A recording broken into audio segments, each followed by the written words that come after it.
CALI the Destroyer. Written by Saul Luckman. Narrated by Teresa Dale. To the luminous child in each of us. Epigraph. You are mistaken, blind one. There is an immortal child of light who came into this realm before you, and who will appear among your duplicate forms in your simulated world. And in the consummation of all your works, their entire deficiency of truth will be revealed and dissolved by this luminous child. The Gaia-Sophia to the Lord Archon in On the Origin of the World. First part, Rose Cove. Chapter 1.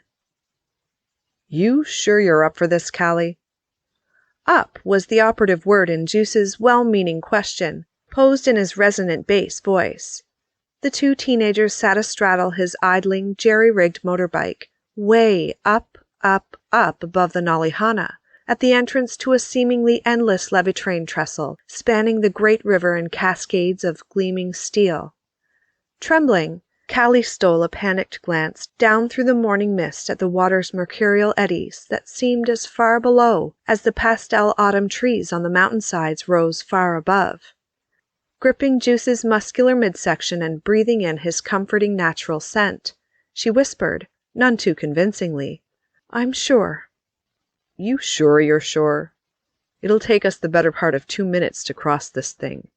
That's assuming no mechanical malfunctions or operator errors.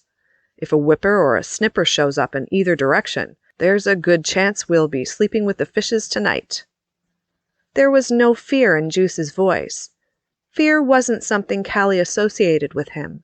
He was simply speaking the hard truth. Any way you sliced it, crossing the trestle toward the Badlands was a highly dangerous undertaking. The light at the entrance was still green, but the light inside Cali's mind remained red. Closing her eyes and breathing deeply again in an attempt to allay her terror of falling, she experienced something akin to a life review said to happen to those who are dying. With pristine clarity, she found herself replaying the chain of events that had led her to this momentous and possibly crazy impasse.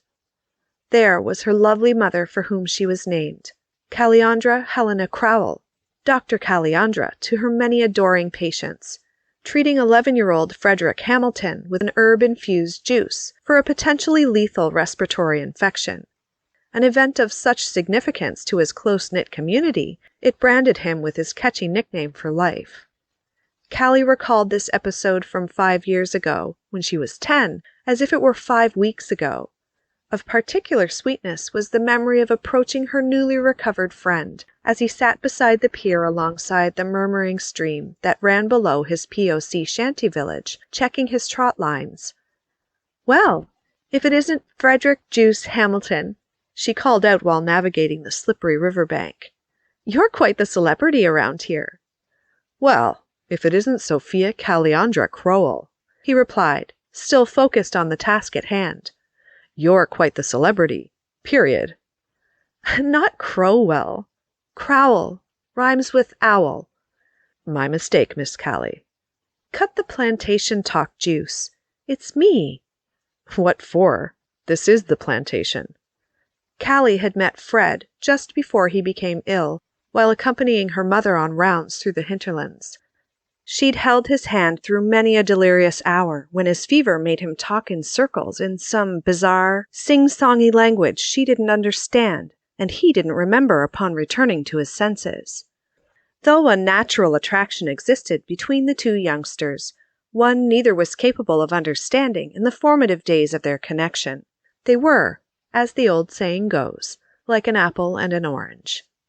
That afternoon, as a case in point, Cali sported an emerald designer petticoat and matching heels, now sadly caked with mud, while Juice wore frayed jeans, a faded blue t-shirt with holes in it, and no shoes at all. She was recently coiffed. His proliferating afro suggested clippers had never so much as approached his shapely head. Even at such a young age, she remarked like the city girl she was, while marveling at how deftly he unhooked and basketed his haul of whiskered catfish. He could have been a male caryatid, carved out of marble, guarding the entrance to some grandiose edifice of great importance to the Fatherland. Except, of course, that he was a person of color. "You like raw catfish?" he asked, with a broad grin and a mischievous glimmer in his hazel eyes. "Never tried it. Sounds disgusting." Juice tried but failed to stifle his laughter. "I was just pulling your leg. Nobody eats catfish raw, unless they're desperate." "I don't think I've even tried cooked catfish. Does it taste anything like mahi-mahi?" "What's mahi-mahi?" It was Cali's turn to laugh as she observed, "We are from different worlds, aren't we?" "As different as night and day."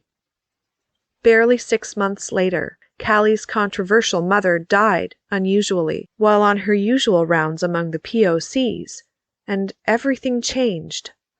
Cali's father, Dr. Perry Crowell, soon remarried.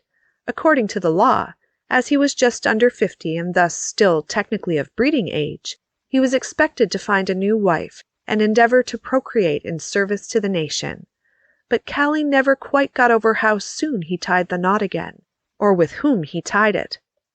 In exchange for a brunette mother with the face of an old-timey goddess who selflessly nurtured her and her precocious musical talent, she received a platinum-blonde widow with a witch's nose for a stepmother, Olga, who was insanely jealous of her and, acting as her agent, intent on sabotaging her happiness while parasitizing her growing fame. It wasn't all bad, though. Under Olga's watchful eye and iron hand, Cali quickly climbed the charts to become, at the tender age of 14, one of the Fatherland's biggest stars, and, according to her first major review in the Archontia Times, a smile and voice for the ages. Cali also gained a brother, actually a stepbrother, whom she unequivocally adored. 8 years her junior, Seth was a gregarious toddler, with an infectious laugh like that of a Christmas elf, until something suddenly turned off the bright light in him, and he became severely autistic soon after turning 2. One day her brother was there. The next, he wasn't. The fact that he went away, immediately following a round of routine jacksinations, wasn't lost on Cali. Her mother had been an outspoken critic of Jacksines. She maintained that rather than contributing to herd immunity, as claimed by the National Administration of Drugs, the government's policy of mandatory childhood jacksinations actually caused many diseases. For this opinion, which she backed up with a variety of case studies and much research of her own, Dr. Caliandra was forever under attack by the medical establishment. According to the official police report, she was killed by falling into a river gorge, not unlike the one Cali now nervously contemplated from the back of Juice's Frankenstein of a bike. Her body, never found, was thought to have been swept away by the current. There was a memorial service, but no proper funeral. In lieu of a gravestone, a marker was placed in the family plot. In the aftermath of this traumatic turn of events, Cali's father, a well-known psychiatrist, treated his daughter for acrophobia, fear of heights. According to his diagnosis, her condition resulted from lack of closure with respect to her mother's sudden passing. He was technically right, though there was a layer to his daughter's lack of closure Dr. Crowell never suspected, having to do with a nagging suspicion that her mother hadn't disappeared so much as been disappeared. If the rumors circulating in Juice's village, where people actually seemed to think for themselves, were true, she certainly wouldn't have been the first, and she probably wouldn't be the last. After all, she died, if indeed she was dead, under highly suspicious circumstances, and no one could deny that her scientific opinions, which were in direct contradiction to medical orthodoxy, might be considered an existential threat to the Fatherland's authority over all matters of body and mind. Then, just when it seemed nothing more could change for Cali, it did. On the heels of an argument about meal portions with Olga, who insisted her protégé was overeating, and would turn into a cow if this disturbing trend continued, Cali found herself weeping on her bed. She was holding her favorite photograph of her mother, which she'd inherited in an antique wooden frame with a rose and thorn bas-relief, and which she always kept on her bedside table, even in hotels on tour. Roses had been the theme of the day. Ignoring Olga's protests that a tan was unbecoming in a cultural symbol of the Fatherland's racial purity, especially one whose skin was already a bit swarthier than the norm, Cali had spent time sunning herself in what remained of her mother's herb and rose garden behind the Crowells' townhouse. She'd gone so far as to pick a red rose and sniff its perfume while remembering the one person in her life who genuinely knew and loved her unconditionally. And now here she was, with her tears watering the decorative roses in the frame and closing her mother's dark curls, as she asked variations on the same rhetorical question she often asked when the going got rough. "Why did you leave me? Why did you go away?" "I have not really left you. I only appear to have gone away." The voice, her mother's, seemed so present in her otherwise empty room, Cali went rigid with fright. Her mother's words were so amazingly audible, it was hard to believe they were only thoughts. Or were they? "Mother?" In the deflating silence that ensued, still fully clothed, Cali fell into an exhausted sleep. She dreamed she was back in the herb and rose garden, only this time her mother was there, busy with her back turned at the trellis, draped in her soiled gardening sundress that rendered its wearer beautiful and sensual beyond measure. "Is it really you, Mother?" she couldn't help but ask. This was a dream Cali, quite lucidly, had had numerous times in the past few years. The signature dream sky above the dream garden connoted an exceedingly rare patch of life, fitful between sun and storm as in springtime, with the wind light and cool, gusting every so often. And suddenly she was 8 years old and simple again, in a world filled chiefly with rose petals, rosemary sprigs, and crowcaws. The dream inevitably ended with her mother disappearing in a plume of smoke, even as Cali tried to wrap her arms around her, at which point any emotion resembling hope flew to pieces like a clay statue exploding from gunfire. This time, however, something seemed different. Turning, her mother smiled, which she always did. But then, to Cali's astonishment, she also spoke, in her vaguely foreign accent. Something she never did. "It really is, my child. I am here to ask you to let me out." Cali wept again in her dream as she cried, "Let you out? Of what?" "Of my rectangular cell inside bars of roses and thorns." "You mean the garden?" "The answer will come to you, and when it does, you will know you are ready." Then, just like that, in a familiar plume of smoke, her mother was gone again. Shaking, Cali stood and stared.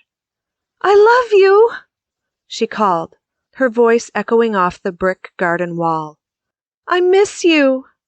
These sentiments she was still repeating when she woke up in darkness to find her clothes drenched with sweat and tears. Her hollow clock, responding to her vocal command, projected the time, 3:33 a.m., long enough for her to grasp that it was the middle of the night. "Lights," she said. The room's ambient wall lighting came on and made her squint. "Dimmer." With the light more accommodating, she went about undressing, sponging her pits, changing into a gown, flossing, brushing her teeth, and combing her long dark hair so like her mother's, as she contemplated her eye bags in the bathroom mirror, which made a strong case for being the most unflattering mirror ever. It was only when she approached her rumpled bed to try to squeeze out a few more hours of beauty sleep that she saw her mother's photograph on her unused pillow. In a searing flash of insight, she realized she was staring at Caliandra in her rectangular cell inside bars of roses and thorns. "God the Father!" she exclaimed, quivering with excitement, as she removed the frame's backing and carefully extracted the photo from behind its protective glass. This action caused a single shiny piece of paper to slip out and zigzag to the floor. Picking it up, she instantly recognized a picture clipped from one of her mother's books, most of which had gone missing after she was gone. How Cali had loved poring over those books, most of them dealing with a range of strange subjects, usually of questionable legality, were way over her young head. Still, she was drawn to them over and over, like a honeybee to an especially fragrant bed of roses. This particular image, out of a book on ancient iconography, had always been one of her favorites. A worn stone statuette of a hugely pregnant woman with a rose for a heart and bird claws instead of feet. It had been discovered back in the 21st century in a cave in India and was thought to be one of the earliest depictions of the goddess. Considered a primitive psychological projection and not an actual divinity by Fatherland scholars. Out of curiosity, Cali turned the image over to see what was on the other side of the paper. There, on a mostly blank surface flanked by snippets of incomplete text, she read the following enigmatic lines written in pen in her mother's flowing script. A-E-I-I-U-I-O-O-U-U-I-A-O U-U-O-E-A-A-A I-A-A-E-I-A 36.090457 negative 82.426514. Commit the above to memory, and then burn this paper. Tell no one. Chapter 2. Tick, tick, tick, Cali. The longer we sit here, the worse our chances get. Please, be patient, Juice. I'm trying to pull myself together. Try harder. Try faster. Just give me one more goddamn minute, will you? This urgent request Cali made as, in her mind's eye, she could see herself, in the days following the discovery of her mother's hidden note, wrestling with what on earth it could possibly mean. She couldn't be absolutely sure the note was even intended for her, though everything in her intuition screamed it was. She tried, with zero success, cracking the code of the 2 lines of vowels, but an ogle search on the fatherweb of the pair of mysterious numbers suggested they might be a latitude and longitude. When the numbers were entered into a GPS database, they indicated a geolocation not terribly far away, across the hinterlands in the Badlands. No name was associated with this area on current maps, but by referencing an old map she managed to pull up, Cali learned that the town of Rose Cove had once existed there, above the Nalihana River, across the former North Carolina-Tennessee border, in what used to be called, prior to the purification, the United States of America. Further ogling revealed that Rose Cove had originally been settled during the First American Civil War by a religious group known as Quakers, who called themselves conscientious objectors. What they objected to was war or violence in any form, however justified or necessary.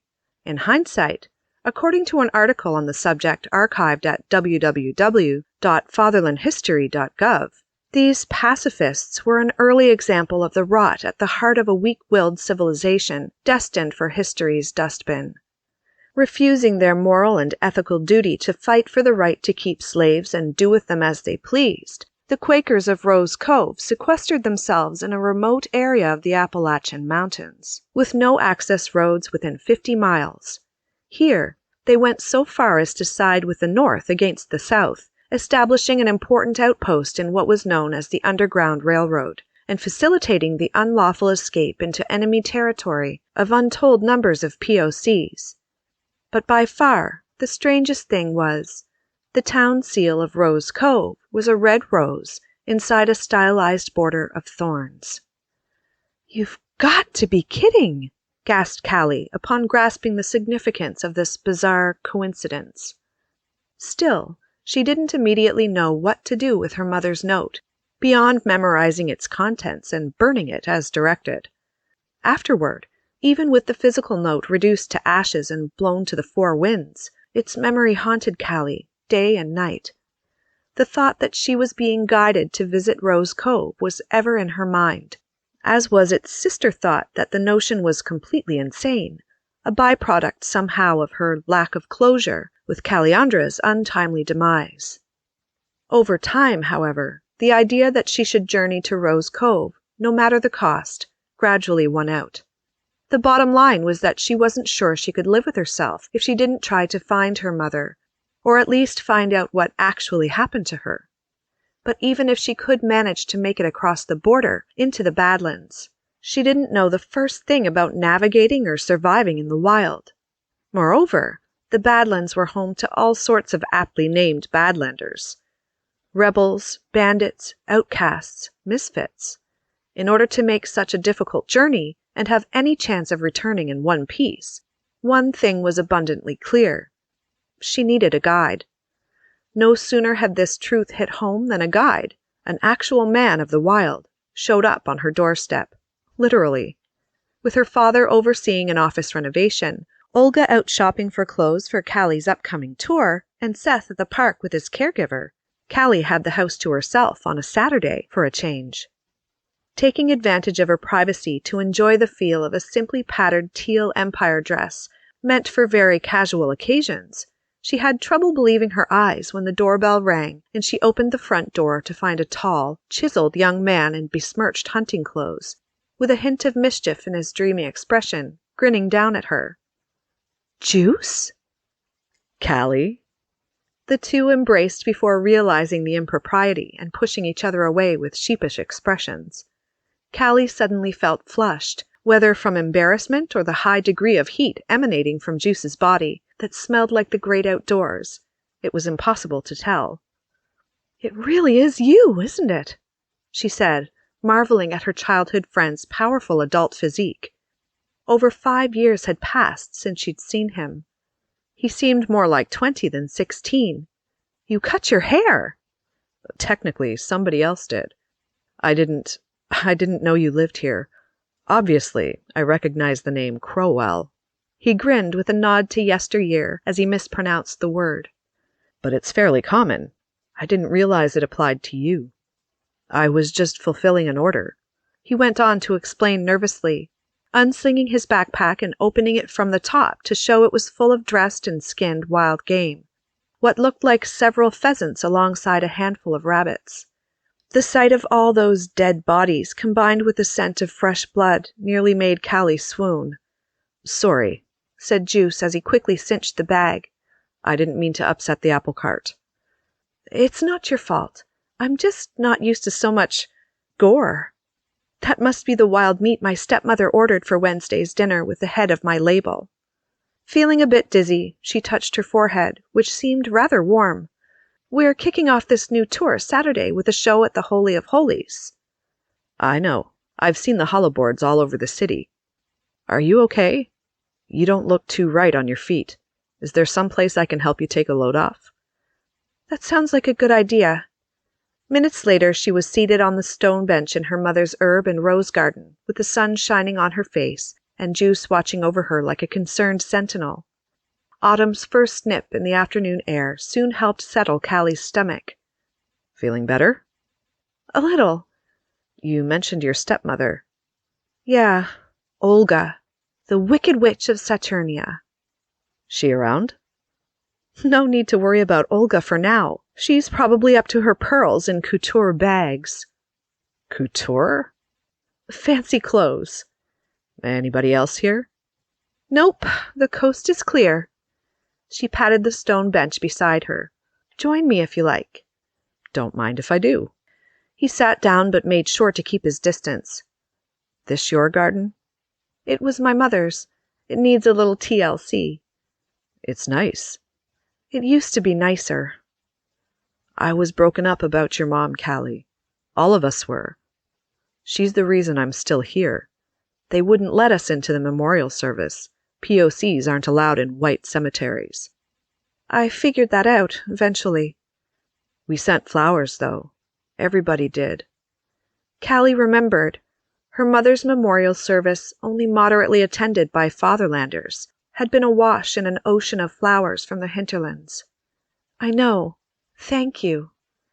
"But then I wasn't sure how to find you, and you never visited." Cali gave a sarcastic laugh. "I've been told I don't handle grief well. Please accept my apologies for my antisocial behavior." "You don't need to apologize. I understand. I don't handle grief too well myself." "What's your personal source of grief?" "You mean aside from the plight of my whole race?" This saucy comeback sucker-punched Cali.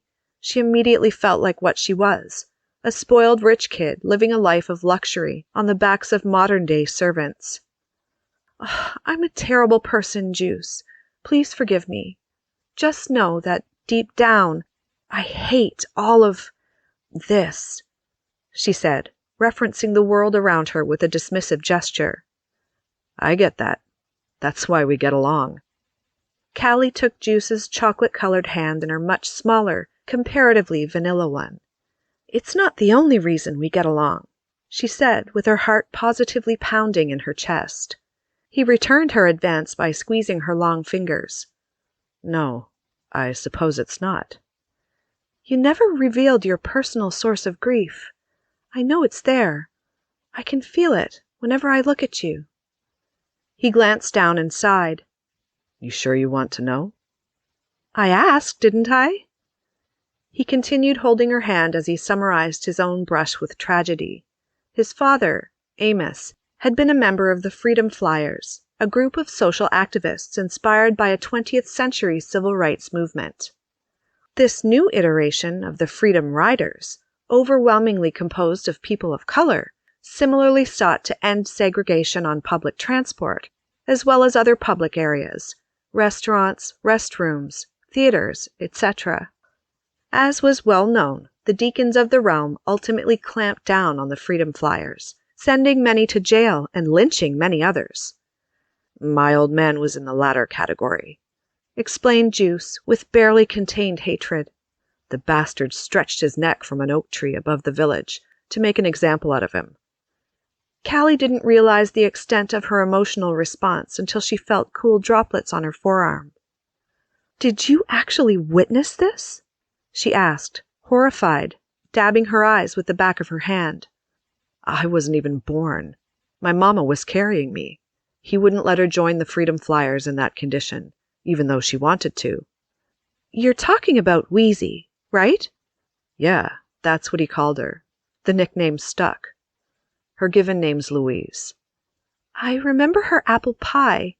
I think she must have put rhubarb in it. It tasted like manna from heaven." "You're not the only person to feel that way about her cooking. That's what I miss the most when I'm on a hunt." "So that's what you do for a living? You hunt?" "And fish, and gather morels, and shell walnuts, and pick huckleberries, whatever's in season. Whatever it takes." "I imagine you know the mountains around here like the back of your hand." "I reckon I do." "Ever visit a place called Rose Cove?" This question elicited a surprised look from Juice, who suddenly withdrew his hand and faced Cali with fists on his hips. "How do you know about Rose Cove?" "How do you know about it?" He lowered his deep voice to a whisper as he replied, "They say it's a rebel camp." "Is it true?" Cali whispered back. "Who knows? But one thing's certain. There's something in that stretch of mountains that keeps the Fatherland from overrunning it." "Can you take me there?" "What?" "You heard me." "What's this about, Cali?" Her mother's warning to tell no one was very much in her mind as she made the conscious, fateful decision to listen to her instincts instead. If anyone she knew could be trusted with this sensitive information, it was Juice. "I think my mother might still be alive." "You think your mother might still be alive?" "And living in Rose Cove." "That's crazy. No offense." "None taken. At first I thought the same thing, but check this out." It was Cali's turn to tell her story. As sanely and clearly as possible, she related how she'd found her mother's note, complete with the exact coordinates. Everything about the situation, she insisted, down to the thorny rose connection, pointed to Rose Cove. Afterward, Juice sat in silence for a moment, digesting her words. You do realize what you're proposing is extremely dangerous, not to mention totally illegal, don't you? I do. Have you considered what it will mean if you don't find your mom? At least it won't really change anything. Keep telling yourself that. I prefer denial. You're hilarious. Just shoot me straight. Are you willing to pay the price if this thing goes horribly wrong? I am, but it's not going to. Why not? You're not going to let it. Juice laughed out loud. Ha ha! How do you figure that? Call it providence. I'm not sure I believe in God. At least not a white one. That didn't turn out too well for us. Destiny, then. We were brought together for a reason, Juice. Can you feel it too? Oh, I can feel it. That's why I'm still here and not hightailing it back to the plantation. Excellent. But we need to go soon. How soon? I was thinking tomorrow. Tomorrow? Got anything better to do? Believe me, I have lots of better things to do. Well, I've only got till Wednesday. I have to be back for that dinner. Don't you have school? It's fall break. Where will you say you're going? To stay with my friend Gwyneth, down at Lake Lore. Her family has a house and stables there. What's to keep this Gwyneth from ratting you out? I've covered for her and her boyfriend more times than I can count. No way she'll risk any damaging disclosures relative to her premarital behavior. I see. So, you'll do it? I will, on one condition. Name it. Give me a kiss. Cali gave him a quick peck on the cheek. That's not what I meant. I know what you meant, and I'll be happy to oblige, just as soon as you deliver me safely and soundly to Rose Cove. You drive a hard bargain, girl. Deal. Chapter 3. They made plans to meet the following evening at dusk at the fishing pier a quarter-mile downriver from Juice's village. Cali was to dress normally but bring clothes and footwear for what would be an arduous journey through challenging terrain. No sooner had they made their way back inside than Olga waltzed in through the front door with, as predicted, as many shopping bags as she could carry. Upon turning to find Juice looming like an enormous shadow at the entrance to the hallway, she gave a start. Sorry, ma'am, he said. I didn't mean to frighten you. Well, you most assuredly did. Who are you, and what are you doing in my home? I let him in, said Cali. He brought the wild game for Wednesday. It's in the fridge. You could have just taken delivery. Your daughter wasn't feeling well, Mrs. Crowell, explained Juice. It was my fault. She got a bit queasy when I showed her the game. Well, don't just stand there like a statue, said Olga. Help me. She unloaded her bags in his arms and paraded into the kitchen with her gold petticoat swishing and the cloying scent of perfume trailing behind like an invisible contrail. Cali and Juice glanced at each other with commiserating expressions. He shrugged. Just set everything on the table, instructed Olga. Over there. Juice did as directed. In the process, his keen ears picked up on a tiny drip, drip, drip coming from the sink. I take it the plumber hasn't shown up yet, said Olga, hanging her purse and coat on the back of a chair as she checked the leaky faucet with a peeved look. Afraid not, said Cali. I'm not surprised. I've yet to witness a POC with a job that needs doing beyond time in my life. Beaners in the Southland were punctual compared to our POCs. I can fix it, said Juice, outwardly unfazed. I mean, if you want me to. And I'm sure you'll charge an arm and a leg for your emergency assistance. Actually, I thought I'd be neighborly and do it free of charge. The last thing we are is neighbors. It's just an expression, said Cali with scarcely concealed annoyance. Do you want him to repair the faucet or not? Sure, That would be wonderful, I'll need a basic toolkit if you have one handy, said Juice. After the leak was stopped, Olga used her holophone to credit Juice's crypt account for the game. No further mention was made of the faucet. Do you need me to validate your city pass? She asked. That would be very kind of you. She scanned the plastic card in his outstretched palm. God bless the Fatherland, she said by way of goodbye. God bless the Fatherland. Cali showed Juice out. Make it quick, Olga yelled while pouring herself a snifter of brandy. We have rehearsal followed by a fitting this afternoon. I see what you mean about the Wicked Witch, whispered Juice as he opened the front door and stepped outside. You haven't seen anything. She's in a good mood today. Must be high on shopping. Must be. See you soon, Miss Crowell. See you soon, Mr. Hamilton. God bless the Fatherland. God bless the Fatherland. That night, to make it look as if she were actually visiting Lake Lore, she packed a suitcase with several leisure outfits, as well as a waterproof jacket and her riding clothes and boots, which she planned to switch into for the journey to Rose Cove.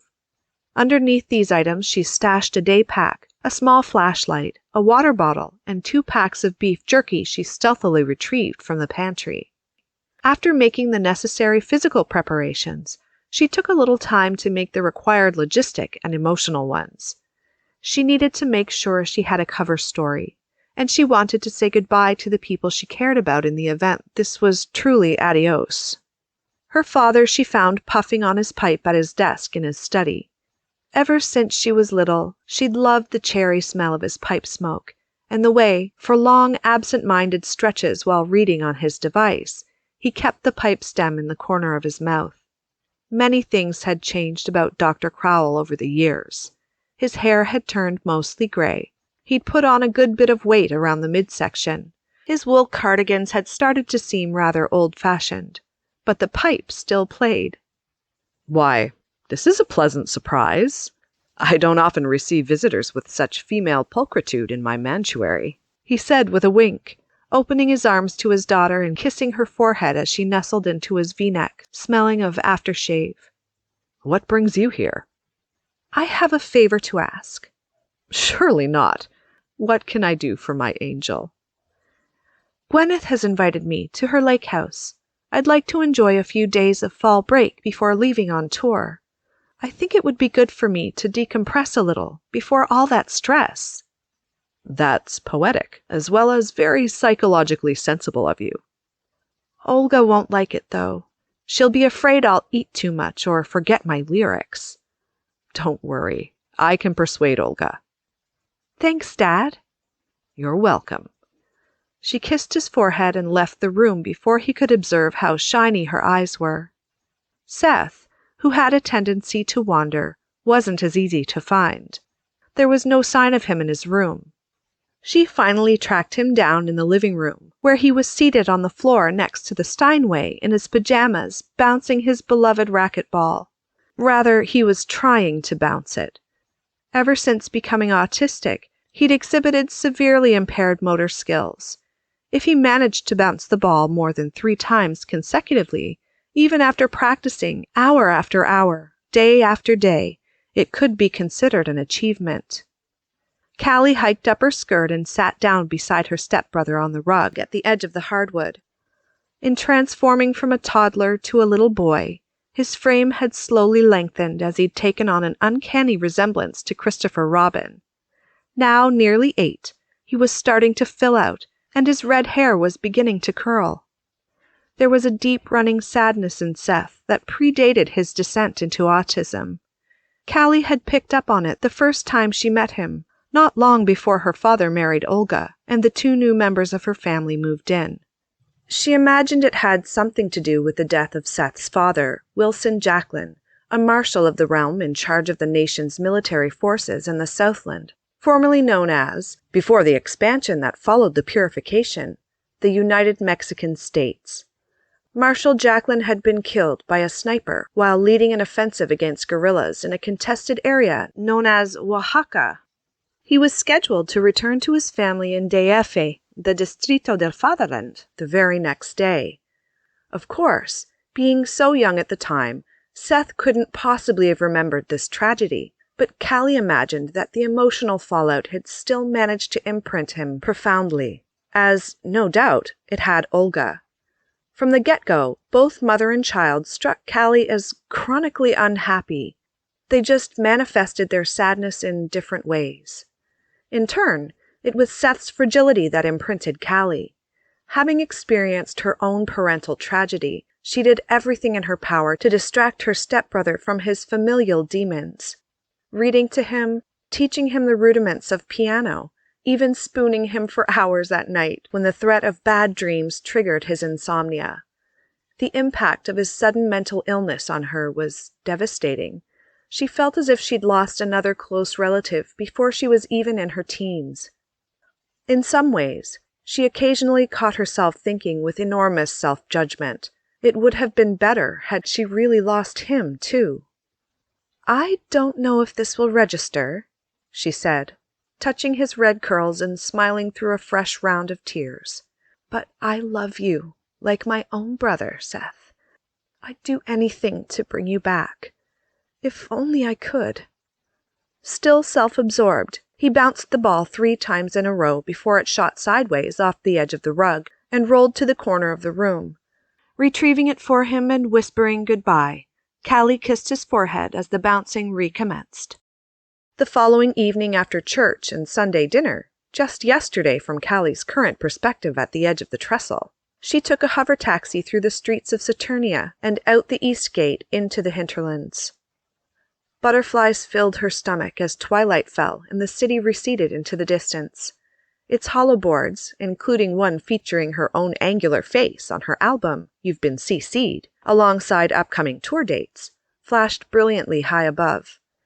Encircling the great cities of the Fatherland like galaxies around their powerful centers, the hinterlands were sprawling melanges of agricultural fields and POC shantytowns. Connecting these civilized, uncivilized dyads were high-speed maglev trains called levitrains, aka whippers, owing to the way they whipped by so fast between cities, as distinguished from zippers, a slang term for patrol pods that also traveled the tracks. In certain locations on the perimeter said to be strategically insignificant, beyond the border of the hinterlands lay wild areas where no rule of law applied, known as badlands. From the perspective of the urban seats of power, the Fatherland was like a set of Russian dolls, a shiny, protected world inside a drab, less important one inside a dark one that didn't matter at all. Tonight, it occurred to Cali, she was tracing a trajectory from the middle to the outside of society. How many people from her world, she wondered, had actually made it to the perimeter and returned, only to tell no one? Just then, approaching Juice's sprawling village of as many as 50,000, officially referred to as POCV 888, but known locally as Nubia after the ancient African empire on the Nile, she caught a glimpse of a statement she'd often heard uttered approvingly in her circles, spray-painted jaggedly and blood-red on the side of a silo. "The South has risen again." With curfew fast approaching, the old pier that jutted out into the Lynchfield River at the outskirts to Nubia seemed deserted. Cali climbed down with her suitcase and, after a second's anxious hesitation, slid shut the taxi's door. The driver seemed hesitant himself to leave her there in the middle of nowhere at that hour, but when she motioned for him to go on, he switched on his availability light and zipped back silently toward town. Stepping out from behind the silhouette of a large white pine exuding a Yuletide smell, a tall shadow loomed up in front of her as she carefully neared the pier. "Juice? Is that you?" "That's my name. Don't wear it out." Cali set down her suitcase. The two embraced in the semi-darkness. Juice had on what felt like a canvas army jacket. She suppressed the urge to kiss his perfectly shaped, as she recalled them in the daylight, lips. "We should be going before curfew," she said instead. The whites of Juice's eyes seemed to sparkle as he switched on a flash torch to dim. "Did you bring proper travel clothes?" "Of course." "And did you leave your holophone at home? Nobody must be able to track us across the border." What do I look like? A dilettante? In that poofy petticoat? Most definitely. But you also look ravishing. Aren't you the charmer? Just think of me as that old president from history. I can't tell a lie. Liar! You can change down at the pier. Use this to see by. Just keep it on low. Handing her the flash torch, he picked up her suitcase and, like a big owl that could see in the dark, confidently led her down to the water's edge. She followed slowly, remembering the last time she'd followed him down to the river. That messy outing ruined her favorite shoes and nearly cost her her fancy dress. I promise I'll be quick, she said after he left her with the suitcase and headed back up the bank. I promise I won't look. Dressed in her riding clothes, boots, and a jacket with her day pack strapped on, carrying the flash torch in one hand and her suitcase in the other, she met her guide back at the old pine. Relieving her of her suitcase, he proceeded to stash it in a 50-gallon plastic bag, which he secured with one end of a rope dangling beside the tree trunk.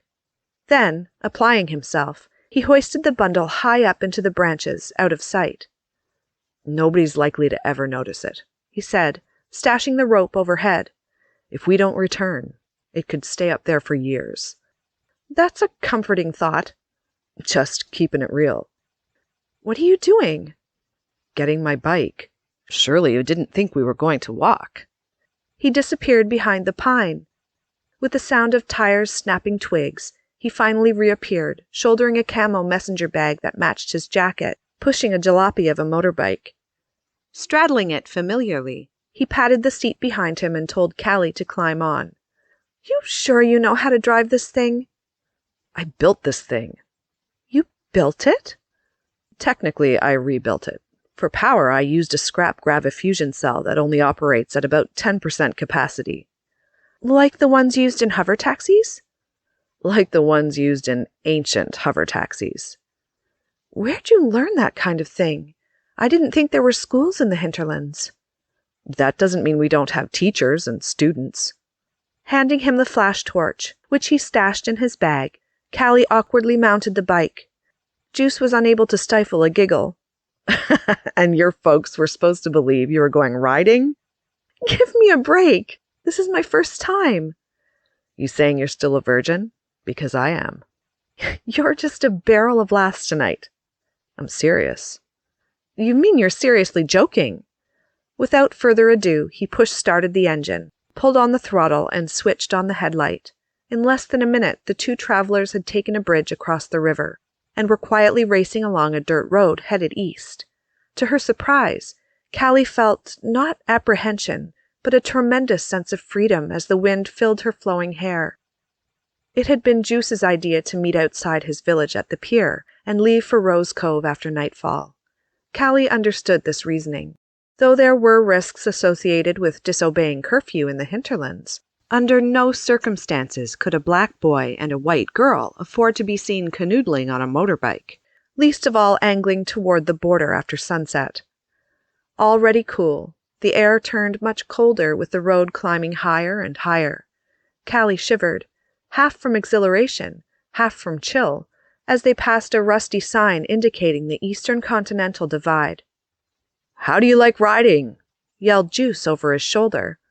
Like it? I love it. Is that why you're hanging on so tight? Love? No, my friend. That's self-preservation. So we're friends now.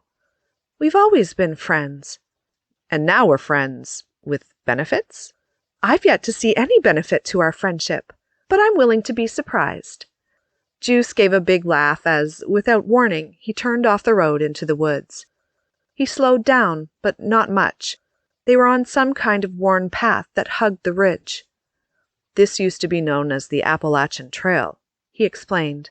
We probably won't see anybody the rest of the way. How much longer do we have to go? We should be across the Nalihana by early morning. How far is it from there? 13 miles as the crow flies, on foot. Mostly uphill. I do hope your boots are broken in. For what felt like hours, they rode in silence, stopping only briefly for a bathroom break. Cali could tell dawn was coming because the stars, which had been spectacularly bright there away from civilization, had started to look dim. Twilight was upon them before they managed to catch the sound of water far below. Before long, gradually descending through swirling mist, they intersected the levee train tracks at the edge of the trestle. The first light striking the hillsides revealed them in all their fall glory. Not that Cali felt at liberty to appreciate her natural surroundings. For minutes, deflecting Juice's questions about her readiness, she watched as the precursors to this moment fast-forwarded through her mind. "Shouldn't we, put our ears to the track and listen for movement?" she suggested. "You've watched too many old movies. Whippers and zippers don't make contact with the tracks. They hardly make any noise at all, which makes them even more dangerous." "Thanks for pointing that out. I feel so much better." "The light's still green. If we're going to go, we need to go now." Even though part of her wanted to give up, another part, a stronger, if less familiar, part, had no intention of turning back. Visualizing her mother's smiling face urging her on, while pulling her hoodie over her head and fastening the laces, at last she felt her internal light switch from red to green. "Let's do it," she said, as she took a final deep breath before the plunge into the unknown. Chapter 4. What must have been hundreds of cawing crows, startled by the motorbikes thumping along the ridged drainage channels flanking the levee train tracks, took wing sequentially as Cali held on for dear life, with her eyes up to avoid contemplating the river far below. This part of the ride was such a jolting affair she feared her teeth might shake loose.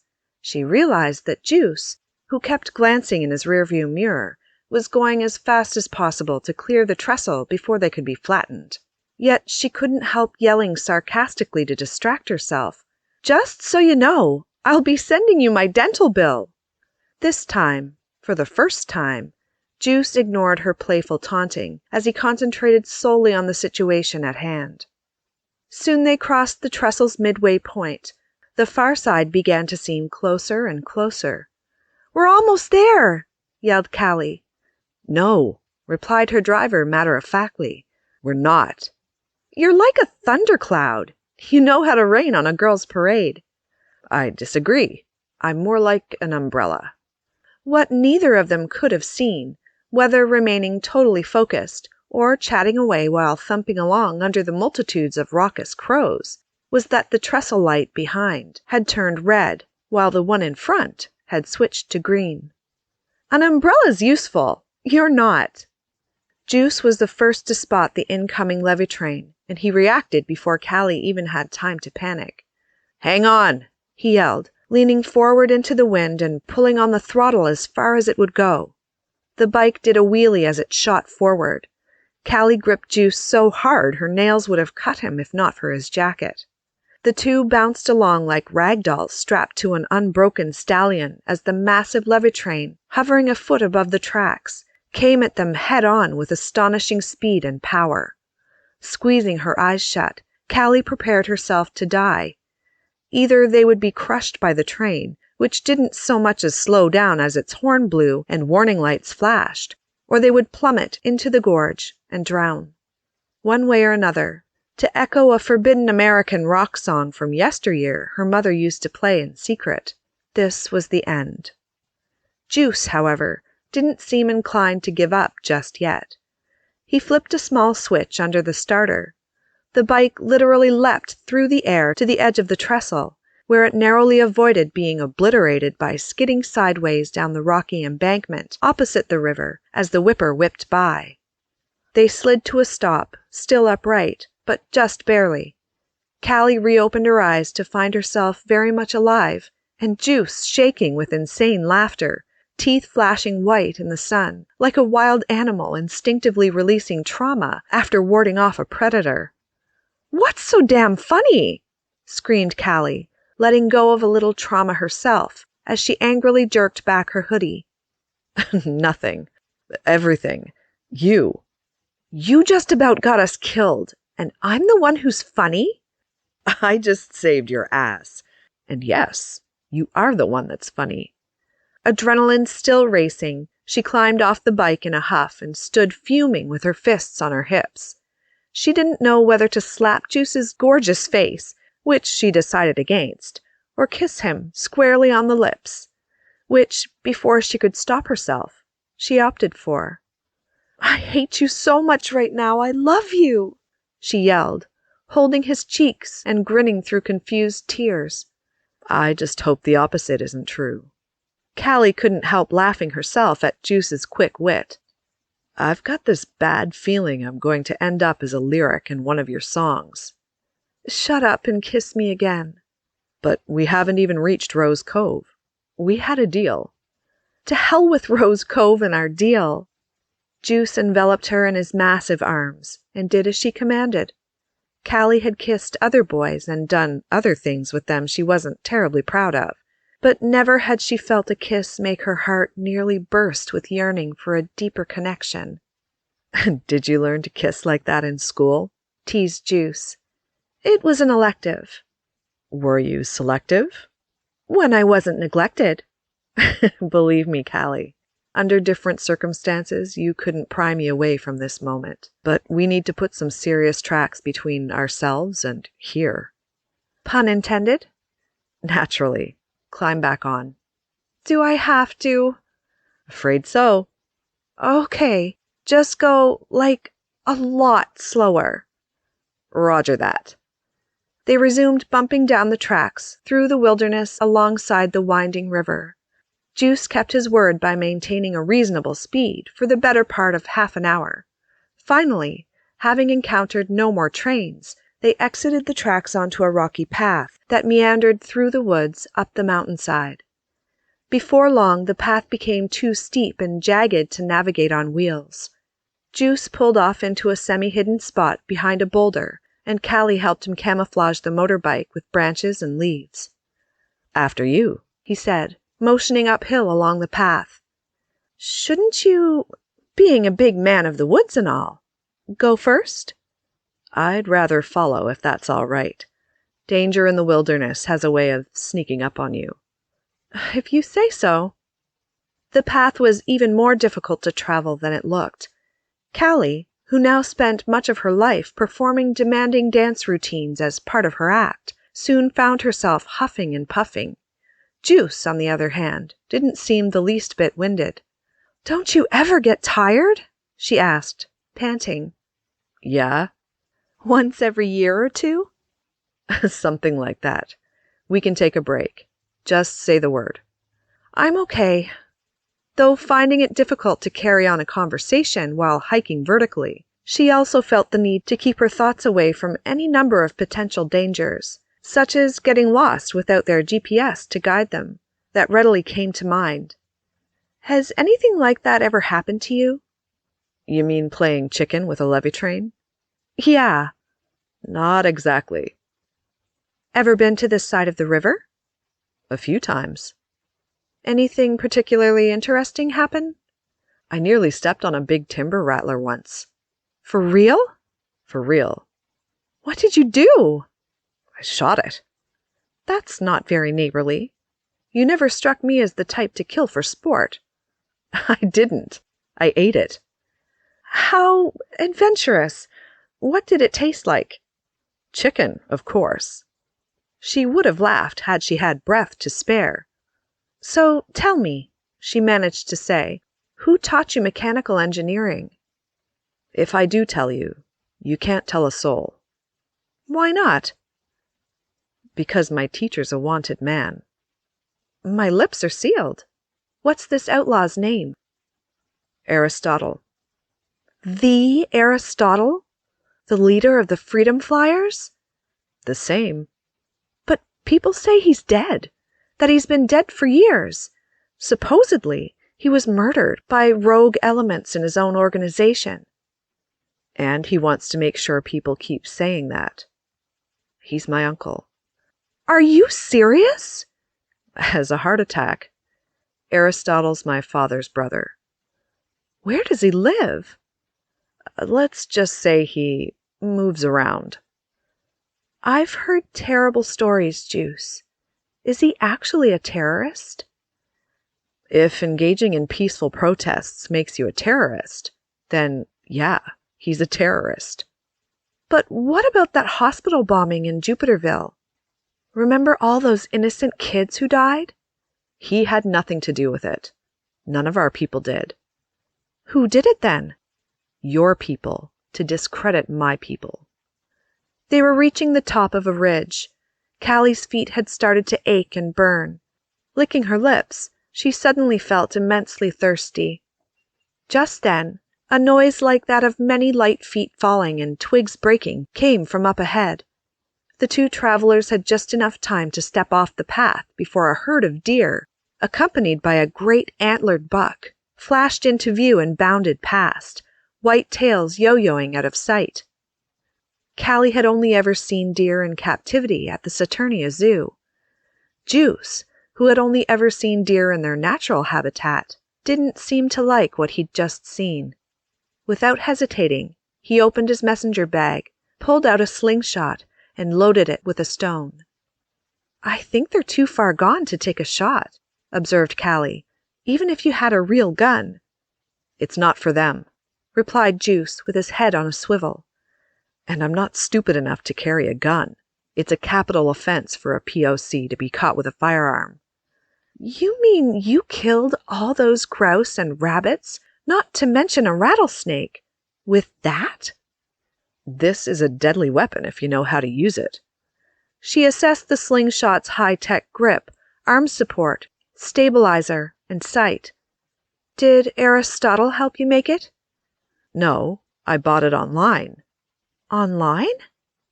"You know, cyberspace." "What's got you so spooked, Juice?"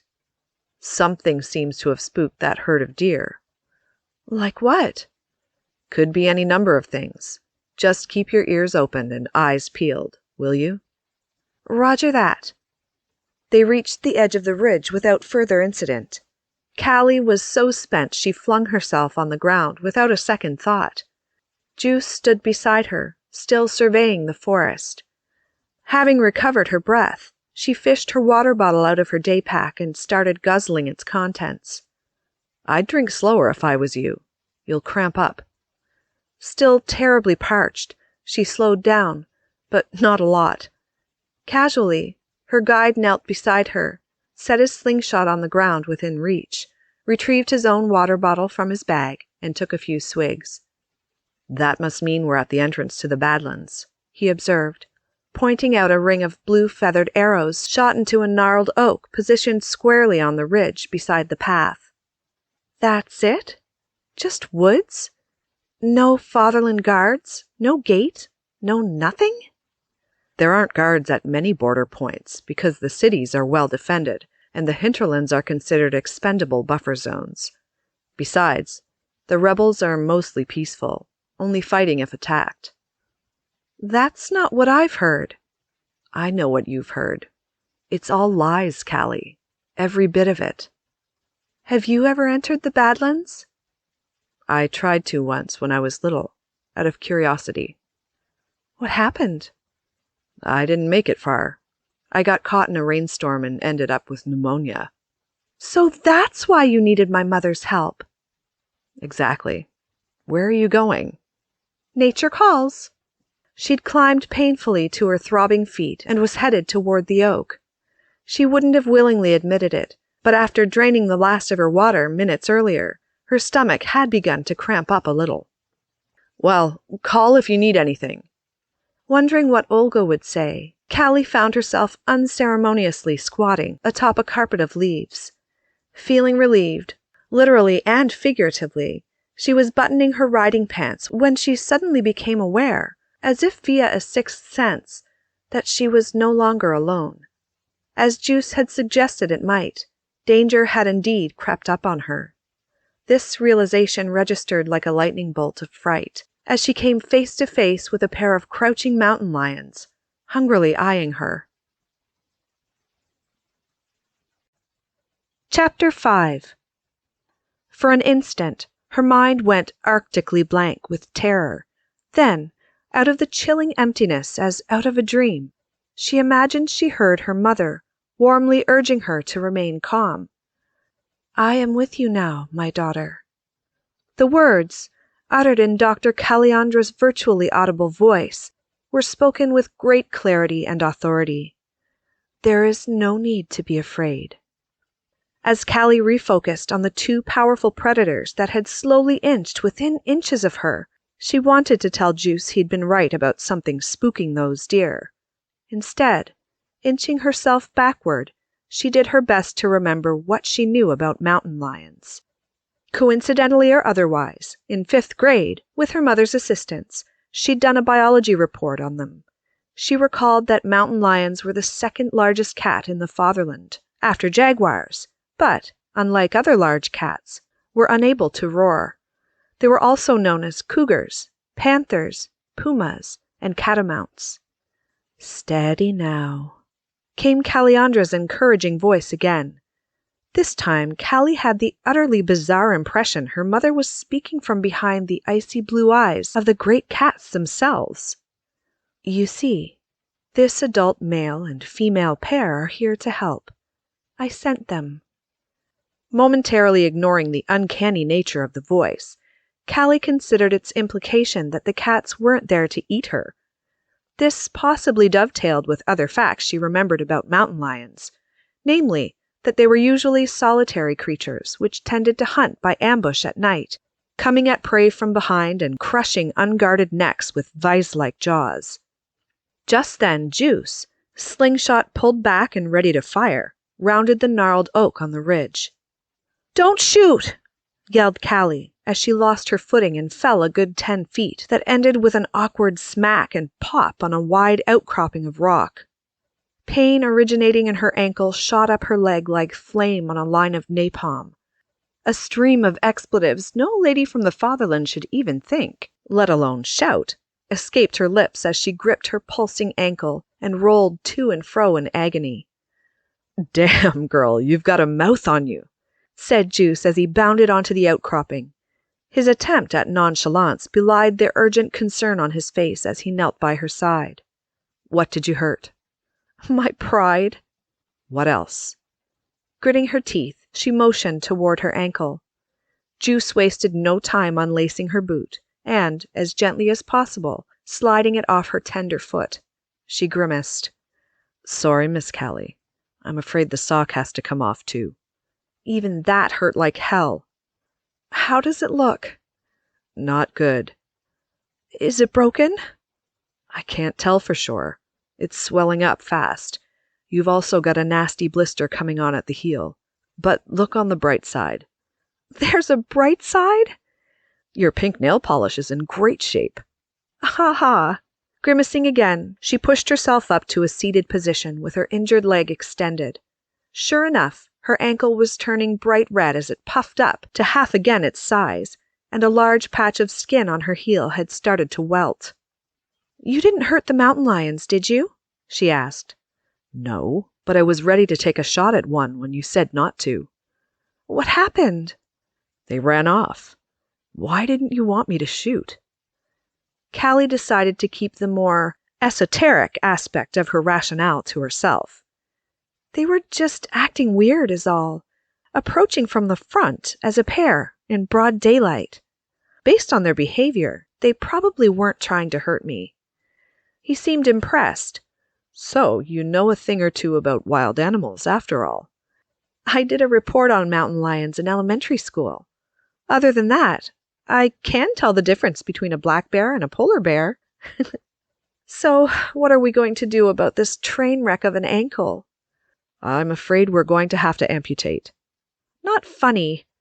"No, I suppose it wasn't." "So?" "Well, for starters, we need to stabilize it." "What are we going to use for that?" "I have just the thing." He stood back up and removed first his jacket, then the brown cotton t-shirt he wore underneath. His highly developed pectoral muscles flexed and rippled as he tore the shirt into thin strips. "My apologies if this doesn't smell like your perfume," he said with a grin while wrapping her ankle. "It smells like you. That's better." "Keep sweet-talking me and I might just kiss you again. Too tight?" "I don't think so." "Good." "Where are you going?" to see if I can give you some relief. Just sit tight for a while. I don't think we have anything to worry about from those cougars, but just in case, hang on to these." He set down the slingshot and a handful of smooth stones within reach and slipped into the forest. With her senses heightened by danger and pain, Cali became aware that, on his own, her guide moved quickly but silently through the woods, like an Indian in an old movie. Straining her ears, all she managed to hear was birdsong and a slight breeze in the branches. She removed her day pack and placed it beside her. What felt like half an hour passed before Juice reappeared from, to her surprise, the opposite direction. Opening his bag, he pulled out a handful of stringy bark freshly shaved from a tree. "White willow," he explained, handing her the shavings. "I had to go down toward the river to find it." "What's it for?" "Pain. Chew some and put what's left in your pocket. You can swallow the juice, but not the rest." She made a face while doing as directed. "Oh, it's super bitter." "You'll get used to it. Now let's have a look at your other foot." "I didn't injure that one." "Let's have a look anyway. Trust me, I'm a surgeon." Sure enough, with her other boot and sock removed, another large blister reared its ugly head. "I'm going to put both your socks back on to keep your feet warm. As for these babies," said Juice, picking up her boots and flinging them one at a time as far down into the woods below as he could. "Time to say bye-bye." "What the hell are you doing?" yelled Cali as she watched her boots spin out of sight before crashing into the thick underbrush. "Getting rid of ballast. If I'm going to carry you all the way back to my bike, I need the load to be as light as possible." "Are you saying I'm fat?" "I'm saying I'm human." "Well, you're not carrying me to your bike. I'm not leaving these woods till I've visited Rose Cove." "Newsflash, you're in no condition to make that journey. Even under normal circumstances, we'd be cutting it close. Remember Wednesday dinner? With the head of your label?" "What's that?" "Come again?" "Did you hear that?" Something or someone was approaching directly above on the ridge. Briefly, it crossed Cali's mind that the mountain lions were back, but the sound was more like people walking. Juice had just enough time to arm his slingshot before a voice overhead ordered him to put down his weapon. The two companions looked up to find a ragtag group of men pointing half a dozen rifles at Juice's chest. "Just do as he says," whispered Cali emphatically as she watched the red lights from their laser sights dance across her companion's exposed skin. About the author. A longtime researcher of shamanism and spirituality, Saul Luckman is an iconoclastic psychonaut devoted to exploring and exposing the truth about human history and potential, wherever that might lead. His previous novel, the multi-award-winning Snooze, A Story of Awakening, was a deep dive into Hindu mysticism, lucid dreaming, parallel universes, and cryptozoology. In his 2 international best-selling non-fiction books on the revolutionary healing science, Nexus magazine, of his own unique form of sound healing, the regenetics method, Luckman examined the critical role played by DNA and consciousness in healing, transformation, and evolution. On the lighter side, Luckman is also an acclaimed humorist. Of his multi-award-winning satirical lexicon, The Angel's Dictionary, readers' favorite remarked that he picked up where writers like Mark Twain and Ambrose Bierce had left off. More recently, Musings from a Small Island combines fascinating memoir, hilarious comedy, and inspirational philosophy in a stunningly self-illustrated coffee table book any low country lover or contemporary art aficionado would be proud to display. To learn more about Saul Luckman's writing and artwork, and to subscribe to his newsletter, visit www.crowrising.com.